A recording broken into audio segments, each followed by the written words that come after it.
And I know that I have a daughter of 8-year-old and I have a niece of 17-year-old and a niece of 5-year-old. I decided to make this video to tell them things they should pay attention to in a relationship. It is very important that you step away from a 50-50 guy mentality. You know, these guys that has this 50-50 mentality, they are weird. You can't deal with them. Because, I mean, 50-50 doesn't make sense to me. Let me break it down. As a woman, you've already brought in so much to the table. Do you know what it takes you to go through 5 days every month to shed blood? From hormonal changes, to the discomfort, to the cramps, to the breast soreness. Every single month, you have to go through this. And this whole thing is preparing you to bring forth a baby, something that would bring joy to his life, to your lives. But you are the channel to bring forth that. No one pays you for that. Now, when you get pregnant, do you know what it takes you to go through the early pregnancies? I nearly died in my early pregnancies. It took me 4 months before I could see the day. I couldn't. My breast was badly sore. Cramps was, in fact, I was admitted in the hospital for so long. It is a journey that could take anyone's life. Then I went through all of that. Then I put to bed. Everyone knows what it takes to go through labor. Or are we pretending we don't know? Whether you have your baby through CS or you have your baby through natural. It is painful. Then you have to endure that pain. And then you have to breastfeed your baby. The first 2 weeks of breastfeed is story of another day. The pain in the nipple, the sore in the nipple is a story of another day. Those midnight wake up to breastfeed the baby. Who wakes up? Me. Who breastfeed the baby? Me. Who goes to work? Me. Me and me.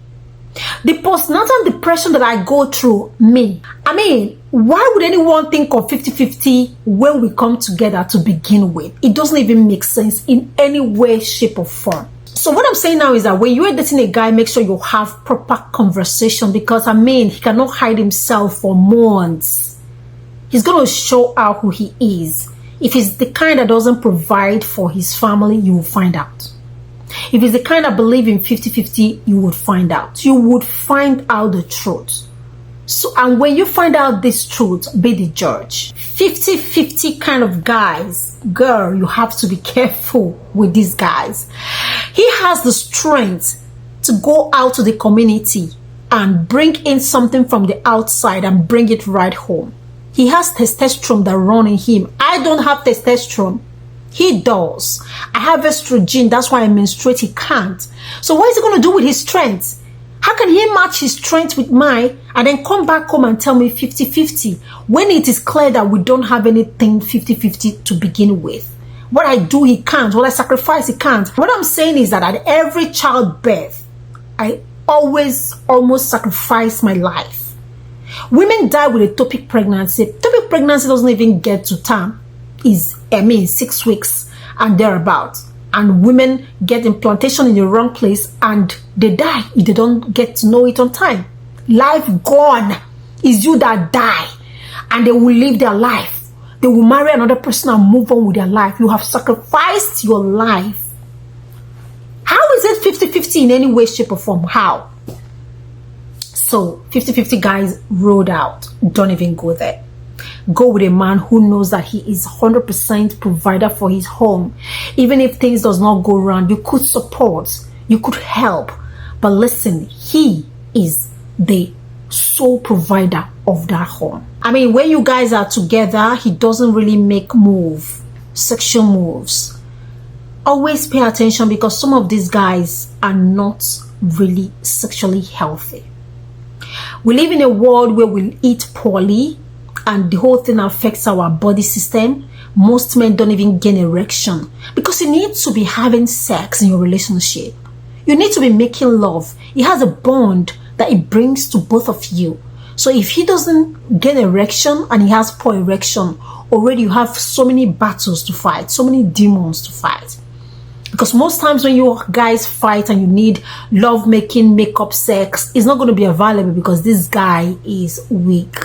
I'm not saying this to make any guy who has low erection feel bad. I'm saying this because these things happen, and to be honest, you need to be with a guy who you would always have sex with. Now, another one is, no matter how handsome a guy is or how whatever a guy is, don't ever be the first to ask him out.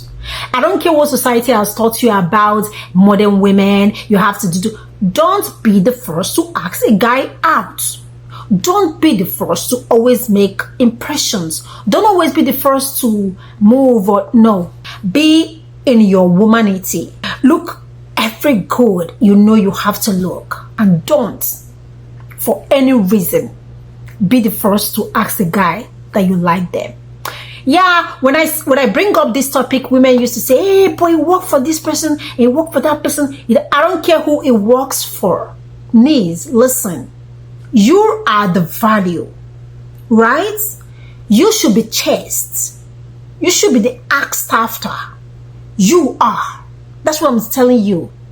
So they should see you, and if they don't see you, pretend they didn't even come to the party. Yeah, they can as well not come to the party. I mean, you can as well not meet them on the road, but always sit pretty and allow them to chase you, because you're worth everything. You are.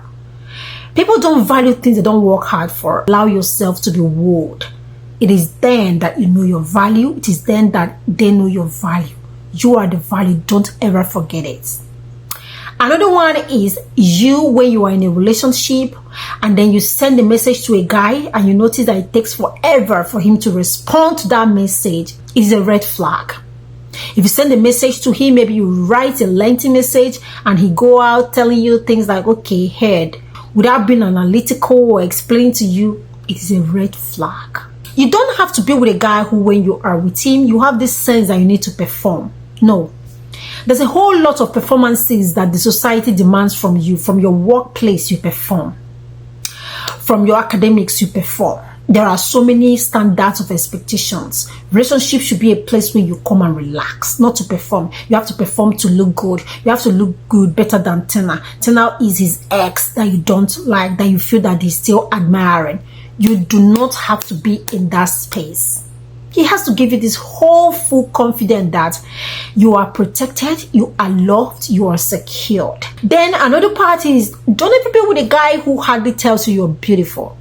I know for some people they say, oh, they don't want to tell you you're beautiful because it gets into my head. Let it get into my head. When the low self-esteem get into my head, was it fair? It's not. So build my head. Put good things there. If telling me that I'm beautiful makes me feel good, then tell me that I'm beautiful. There are people I know, they've been in relationship for ages, decades. They can't even remember the last time they were told they are beautiful. You know, you don't have to be, because, I mean, it's a reminder all the time that this is who you are. They need to understand that we live in a world where if you are weak, you get eaten up. So you have to be courageous. Being courageous is part of you. Having strong will with your decisions, stand on your will and take whatever you know that resonates with you and run with it. It doesn't matter how anyone does not conform to that. Just make sure this feels good for you. This feels home, and this is who you are. I think this video is getting too long, and I don't want to make this video too long. Maybe I'm going to do a part 2 of this video, because we have so much to talk about concerning these things. If you like this video, go ahead and subscribe to my channel and see more of this content. See you.